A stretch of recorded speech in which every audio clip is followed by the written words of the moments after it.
If you are interested in starting your own podcast, we use Buzzsprout because it is simple and easy to use. Buzzsprout can get your show listed on every major platform while giving you the resources for a great podcast website, audio players that can drop into other websites, detailed analytics to see how people are listening to your podcast, and tools to promote your episodes. Podcasting isn't hard when you have the right partners, and that is why over 100,000 podcasters are already subscribed to Buzzsprout to get their message out to the world. Following the link in our episode descriptions lets Buzzsprout know that we sent you. So in return, you will receive a $20 Amazon gift card from Buzzsprout while signing up for a paid plan. Most importantly, every subscription through our link is always appreciated and helps support our show so we can continue delivering the quality content that you guys listen to. That being said, back to the show. Hello and welcome to Comic Book Junkies. I'm Andrew, This is Joe. and this time we're coming at you with yet another top 10 comic list. If you're new here, we did one on the Bronze Age, we did one on the Silver Age, now we're going to hit the Copper Age, which for those of you who are unfamiliar, it's not really that well defined. Typically starting in like the early 80s, kind of going through the end of the 80s, early 90s. Gets a little murky. Sometimes they say the modern age starts somewhere around there. Basically, ever since the Bronze Age, it's gotten a little bit more murky, but basically that little sweet spot between the 90s boom and the end of the Bronze Age. And Joe's over here looking like the Red Hulk. No one can see it, but definitely on his Red Hulk tip right now. How you doing, bro? Bro, this burns so bad. I know I'm going to feel it tomorrow at work. Facts. It's gonna Yeah, feel real shitty. whole day I was thinking about I'm going to get ready for this podcast. I'm going to hang out inside with the air conditioning because I got my AC fixed today. I tried to do everything to fix it myself before I called the guy. But anywho, one of those days where it's beautiful weather and you get guilt tripped to doing outdoor projects. But I still gave this pod attention and I'm excited to hit this list for you. I know it's three in a row, guys, but I mean, we've talked about 30 books through three episodes. So that's got to be fun too. Yeah, and I mean we got to round out these different ages so you guys know what's what. But But yeah, if you want to kick us off, Burger, I'm ready to get into it. 10 through 1, just like last time. Starting at 10, The Incredible Hulk 340. Perhaps not the largest book, obviously, that's why it would be at 10. There were some other books that we had to deliberate between that didn't make the cut, but ultimately you kind of think of Copper Age. I mean, at least in my day, I remember this being like a 10, $15 book maybe, and now it's like consistently high upper digits, triple digits even for raw copies. Retelling of, classic Hulk Wolverine battle. Got the sick McFarlane cover that everyone's seen. Got the reflection of Hulk's face and Wolverine's claws. You can't mistake it. Just a book that, is kind of like an all-time classic. I mean, all things McFarlane have been heating up, and I mean, probably rightfully so. I mean, one of the greatest of our time. But I don't know. I feel like it's kind of just rising kind of consistently too. It's never really, there was no kind of fluff to kind of pump up the numbers on that book. It just kind of naturally did it. And I feel like it's kind of solidifying itself as like one of those books that's kind of sneaky hard to find nowadays, especially for like a relatively cheap price for not being like a key, like no first app, no nothing like that, just cool. I don't think that they're terribly hard to find, but they're terribly hard to find in good condition. I mean, Um, I don't even see that many raw copies anymore. Like I far and few between compared to the olden days. it's not the highest Todd McFarlane cover on our list, but to your point, I mean, there's literally nothing going for this book other than the cover, just a classic Wolverine Hulk fight. And you don't really see people gravitate towards books very often unless there's some kind of key significance. And Berger was actually nice enough to just give me this book like when we started collecting. And I don't know what happened to his coffee, but I still have mine. And it's definitely a book you want to hold on to. Think of how many times this book has had homage covers. So yeah, for just being a classic cover, I think a lot of people find this as one of Todd McFarlane's best covers of all time. But going into number nine, Marvel Superheroes Secret Wars issue 8, Origin of the Venom Symbiote. First time it's explained as an alien costume. Continuity wise, this is the origin, even though there's a lot of books that predate this, like Amazing Spider-Man 252, which could have definitely made this list. It's just an explanation of all of that, and it's my first ever key issue of collecting comic books, so this book will always hold a a special place in my heart. I even threw up the jazz hands during Berger's wedding as an He did. homage. So this book means a lot to me, and there's definitely books that are worth more in the Copper Age, but I think this is one of those books that people get graded all the time because they love the book. The Copper Age was basically a third of it was just like Venom stuff. And Yeah. so this is one of the best Venom books you can get. And it's one of my favorite books of this time period. So definitely, with Berger's help, was put on our list. Yeah, and I think that it's just like a classic cover. It's always homage. It's always sought after. Like the bottom of our list isn't so much, I guess, the biggest valued books. There's probably some we left off that consistently go for more, but these are also in the same breath like some of the most iconic books of the time period in my eyes. Books that people are always seeming to be after, books that consistently hold their value. And I mean, it's just really cool, especially for being in Secret Wars too. But with that, not too far off, a little bit more Spidey influence at number 8, Amazing Spider-Man 238. It's the first appearance of the Hobgoblin, the Hobgobbler, Roderick Kingsley, yeah, the OG. Also, big deal for those who don't know, you kind of want your copy to have these lakeside tattoos that they inserted in the back. A lot of copies don't have them, but I wouldn't really call it like a point 0.5 because it's missing them, but like also it would like piss me off if it didn't have it. So make sure you got tattoos in your copy. Yeah, this is But only a top 10 book if it has the tats. yeah, if it doesn't have the tats, it doesn't count. But also, iconic cover. I mean, it's kind of like a rip on the Green Gobbler. Clearly, they're both gobblers, but I don't know. I mean, for that time period, I mean, the hell, they had a second, like, what is it? Hobgoblin 2, like, what, 50 issues later? But I don't know. I thought it was sweet, good book, good cover. For the time period, there's a lot of books in this kind of tier. So it's kind of hard to get away from something that is Spider-Man. Because I mean, this is kind of like the same caliber book to me as almost like a Gambit, sort of, or something like that. There's a lot of interchangeable characters at this like tier, but I'm a Spider-Man guy. Hobgoblin's cool. I mean, who doesn't like pumpkin bombs being chucked at people? Sick. No, I agree. Like you could argue like Sandman could be here. You could argue Constantine could be here, Gambit, all of them. But yeah, everybody likes Spider-Man. And I don't know. I don't really like the Hobgoblin, but people love him. So that being said, going into number 7, New Mutants 98. First appearance Our of favorite. Deadpool, first appearance of Domino, and first appearance of Gideon. I had this book for free. I was working like a minimum wage job during college, and I told some lady that I collect comic books. And when I was on my lunch break, she dropped off her husband's like collection, and she was already gone. So I didn't really have a way to reach out to her and be like, hey, these are worth something. But I got a first Apocalypse and a first Deadpool in that stack. And I gave it to Juan because I just don't really. I told him I was going to flip it towards another book, and he's just like, well, $100 and I'll take it off your hands. And I'm just like, that's fine, dude. I got it for free. So that's his book now. It's definitely a book worth having and holding on to. I just have always found the character kind of cringy. And then I also don't like that it's a satire on a cooler character, Deadpool. Facts. So, I mean, you Deathstroke. can't get around this being one of the most popular books of this time, and it still is, especially even now. But I don't know. The books in the Copper Age aren't as fun to me as like some of the other stuff we reviewed. Like we're already like almost halfway through this list, and I could take or leave some of this stuff. Yeah, there's a few of them that I really do like, and then yeah, the rest I'm kind of indifferent on or like will pick up eventually, but nothing like crazy. Yeah, I'm with you. I don't like it because it's a rip on Deathstroke, but like a bit more silly. LOL, chimichangas, fucking cat humor, like whatever, dude. Like miss me with that. But like, I don't know. People love Ryan Reynolds and whatever, man. I'm not here to I, disparage it. I will say the Deadpool movie was a really good movie. I think Ryan Reynolds plays a great Deadpool.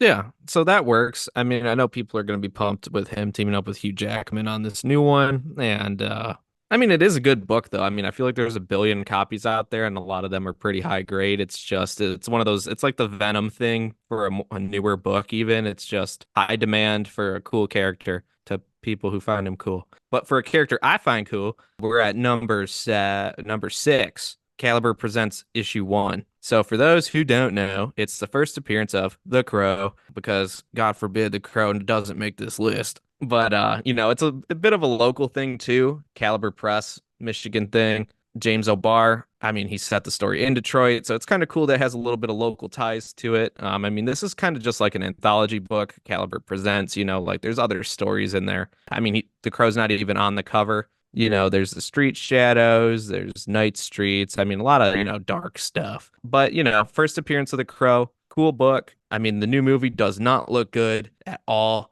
but the OG is a cult classic. And I don't know. I mean, it's one of those books that I bought like years ago and has just steadily increased. I mean, they're hard to find in high grade because it's like a mostly black cover. So I find it to be a pretty good investment too. Caliber Presents is n not an all black cover. It's not all black, it's predominantly black though. I mean, there's yellow on it from like the weird demons on the bottom left, but it's pretty black. Around the edges, at least where the spine ticks would be, which is where it shows the most. I did read that the interior was all black and white. I believe it. All the colors probably cost so much, dude. For us Michigan people. But yeah, Burger's our resident Crow guy. I mean, it is a great cult classic movie. So for anybody who hasn't seen it, check it out for sure. I'll touch on this book a little later. But going into number five, Amazing Spider-Man issue 300. First full appearance and the origin of Venom. Also another classic Todd McFarlane cover. I think this is the last of the Todd McFarlane on our list. It was another book where I saved up a lot of money, and it was one of my first major keys. I Major remember it was the key. first time I spent like well over $100 on a comic book. So another book that's kind of near and dear and kind of early in my collecting history. Not too much to say about this one. Honestly, you could tell me 299's the first appearance. So like I kind of hate books that are debatable because it kind of takes away from both books in a sense, but there's Yeah. no getting away from how cool this cover is. Classic. Reminds me of like a pack of cigarettes or something. Oh yeah, sure. It's got that circle in the middle like a pack of Lucky Strikes and then I Yeah. don't know. It's just a cool cover. It's iconic. Iconic.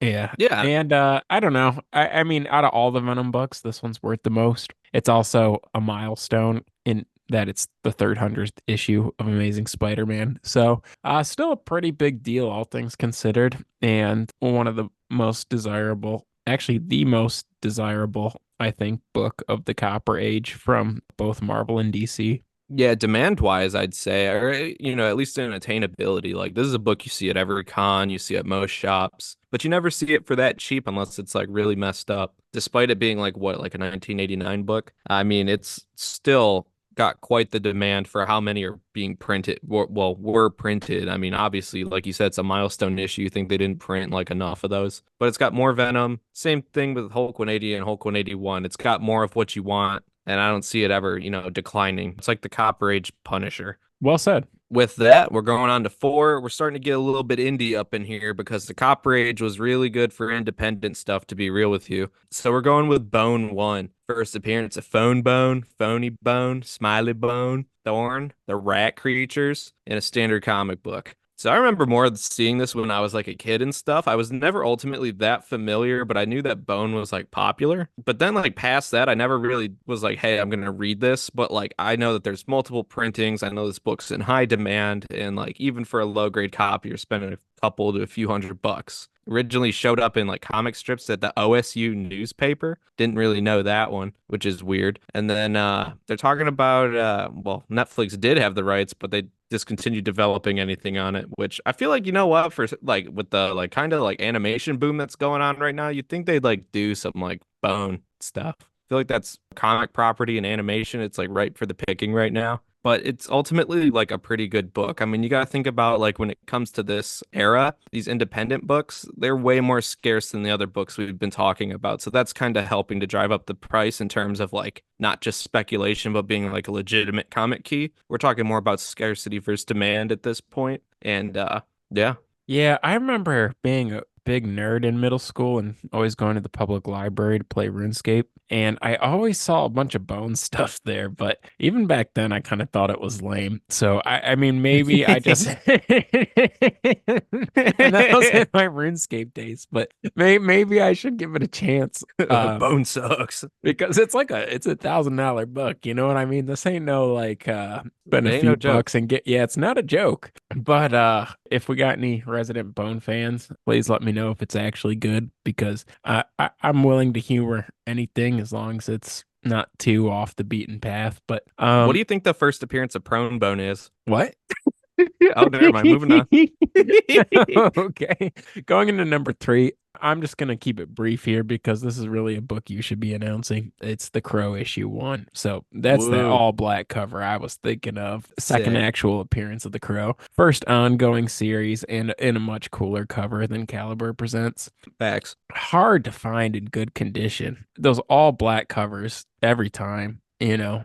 Yeah, showing those spine ticks like a mug. Luckily, I found mine years ago. I mean, that was when books weren't crazy expensive and it was still north of like 200 something bucks raw, but I knew that it was a must add to the collection, so I didn't leave it. In hindsight, I'm really glad because I mean, I don't know if I like stack my books properly these days or what have you. I mean, everything looks good, but I get kind of paranoid leaving that thing raw with my other books because it's like seriously like a 9.6, 9.8 contender for how nice mine is. And I mean, it's a good book. It's a way better Crow book than Caliber Presents one, despite it not being the first appearance. I mean, it's the first solo series, though. Full cover, really hard to find, especially a nice grade. And there's multiple printings that are like identical to it, which you'd have to look inside the book to find out if there was a difference. So that's a nightmare. But yeah, I mean, I already touched on the, Crow speculation. It's already cemented as a cult classic status. There's not too much to really say other than like if you're a Crow fan, like this is it.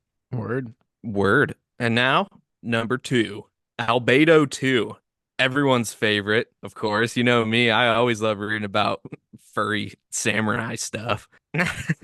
Not to sound disparaging, because, like, honestly, this is like one of the more rock solid books on the list, other than number one, obviously. I mean, this thing's going for like a cool thou, like, minimum. Personally, don't understand it. Coming from like a collector standpoint, definitely pretty scarce, definitely sought after by fans of people who like that stuff. And that's not to disparage it. I haven't really read it, so it's not, I haven't given it its fair shake, but at a glance, I mean, it's a visual medium, doesn't look like what I'd be into. That doesn't change the fact that it's like a really good book. Usagi Yojimbo by Stan Sakai. I mean, it's been running for like what, like 30 plus years at this point. 30, damn, I'm probably almost 40 at this point. Continuously running. I mean, there's still Usagi Yojimbo stories coming out. So, I mean, I don't really see it going anywhere. And, as long as there's fans of the character, this book's going to be pretty high up there. Yeah, I mean, well put, Burger. Like it's a book I don't understand either. It's a classic cover, don't get me wrong. This is another one that gets homaged a lot. And I think that what adds to the rarity of this book too is that it was limited to 2,000 copies. So there's not a Limited lot in edition. circulation, but in the same breath, I mean, like what's driving this book? Because there's not a lot of attention to this book outside of the comic book medium. And A if lot you of have furries at like a Comic-Con. thousand plus dollars to spend on a book, this is not what I'm buying with a few $1,000s. So N- I just no. I don't get it. I'm sure if you have a copy and it ever hits like TV or movies, I'm sure it'll be big time, but it's so niche. Yeah. Skip the Albedo, give me the Alfredo. That's what I'm saying. Another thing well said. I guess going into our last book, it's another one that's I wouldn't fork over the money for, but No. at least it's a little less obscure. Still indie, but less obscure. We got Teenage Mutant Ninja Turtles issue 1. I don't know if there's a book that has more bogus copies out there in circulation. I guess one of the indicators that it's authentic is that the interior pages were printed on like a more of a stark white paper. And there's some other giveaways too, but I guess just the fascination with the Teenage Mutant Ninja Turtles, and this is a pretty big book for how long it's actually been out. It's got like a Silver Age key issue price tag for sure, with Oh yeah. it being like a late 80s, early 90s book. So again, kind of like Deadpool. For those that don't know, TMNT was like a spoof of Daredevil. And like the acid went into the sewers to blind the turtles, and that's why they all wear the things over their eyes. And their master is Splinter, and then Daredevil's is Master Stick. So it's like it's a play on that, which is kind of cool. But in the same breath, I never think that the spoofs are supposed to be worth more than the actual main character. I guess people like this more, kind of like how X-Men is more popular than the Doom Patrol, but in the same breath, I just unfortunately this is the best book of the Copper Age of comics. A lot of good branding, turning it into movies for kids and what have you, bed sheets, all kinds of shit, dude. Pillowcases, t-shirts, toys, everything. I mean, Ninja Turtles was huge when we were kids. I just ultimately didn't care for some reason. It had everything that I liked. It had like stupid animals and pizza and skateboards and, Shredder looked cool. Low key though, Shredder is like the reason I would want this book. I don't know. It's kind of like the Boba Fett effect. Like he looks cool. So, and that's like enough for me. I'm not going to say I always wanted Shredder to win, but like wouldn't be bad if Shredder whipped their ass. But I mean, this is a book that only had 3,000 copies. So, I mean, and it launched a media frenzy, dude. I mean, think about how big of a property they are nowadays. It's like akin to The Walking Dead. You only print a few thousand copies, and they've got way more than a few thousand fans. So, of course, you're going to have to pony up if you want one of these. It's a good book. I mean, especially with how many fraudulent copies there are, how many damn printings, everything like that. I mean, the first four issues all have like multiple printings. So it's like you got to watch yourself on all of them. Like I said, not something I would personally ever swing, especially considering this is like a what, 5-digit book. Like you're spending like a cool 10,000 for like a mid copy or something. And I could never do that. There's so much silver and stuff that I'd rather invest in. But if you're like a diehard turtle guy or gal, I mean, this is your holy grail. And I mean, as far as books from this age, nothing comes close to sniffing the prices this thing commands. It kind of makes me sad that as a collector, I don't really own a lot of the top five of the Copper Age. But in the same breath, to your point, it's a lot of independent stuff. So I'm also cool. Yeah, I mean, I have the Crow books, but even if the Crow books sucked, I would still buy them. But like, yeah, I'm not gonna go out and like try and invest in these. I mean, I'm not here to give investing advice. That's a forewarning. But like, I don't think that these are the books that you start chasing the dragon on. You know what I mean? Like, you got to buy in pretty high. The margins are pretty slim. And then, as you saw with COVID prices, shit's starting to soften. Took a couple collace on the market, and now everything's nice and soft. So, you're gonna push out a nice little turd here if you buy too high on any of these top books, because you're gonna have to buy them a nice grade to make any money. These books are too new to buy a low grade copy of and expect anything good to happen. You know what I mean? Unless you're just holding on to it and you want to die with it. But other than that, I mean, cool books if you're fans, then I could see buying it at the top. But if you don't have a horse in the race, I wouldn't bother.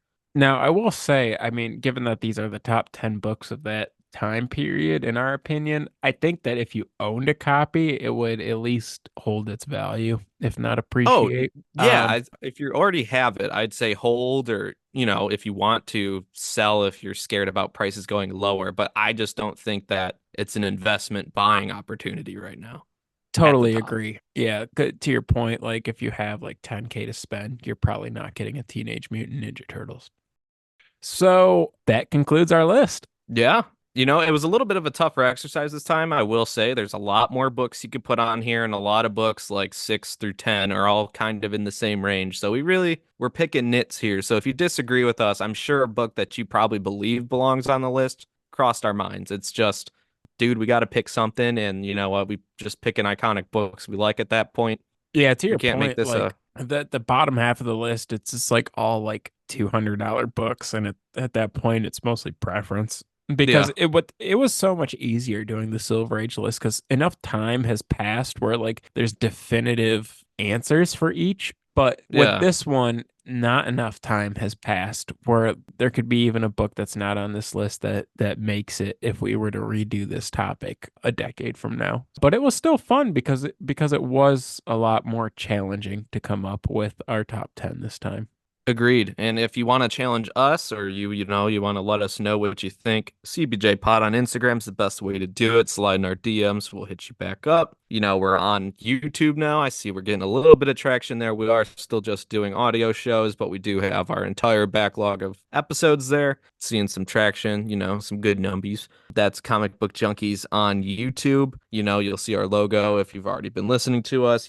Tell a friend. It's the best way to spread the word, to be honest with you. If you're at the comic shop, tell another nerd you see what's good. That's us, actually. So I need to be specific. Comic Book Junkies on YouTube, on everywhere you listen to podcasts. You already know that, though. We appreciate if you've already rated, subscribed, reviewed, anything like that, that basically says that you are part of CBJ Gang. You won't break our hearts personally if you don't do any of it, but it does really help us if you do like us because technology works that way for whatever reason, and we'd be appreciative of it. But if you're new here, welcome. If this is old hat for you, appreciate you making it this far through yet another episode. And we will be hitting up another episode in the meantime, trying to cook up something good, seeing if scheduling will allow for it, because we do have some tales to let you know about. If not, we'll probably hit you with some other type of list or something even more fun. Well said, Burger. Uh, Thanks, dog. just keep listening and the tales will come Later. later.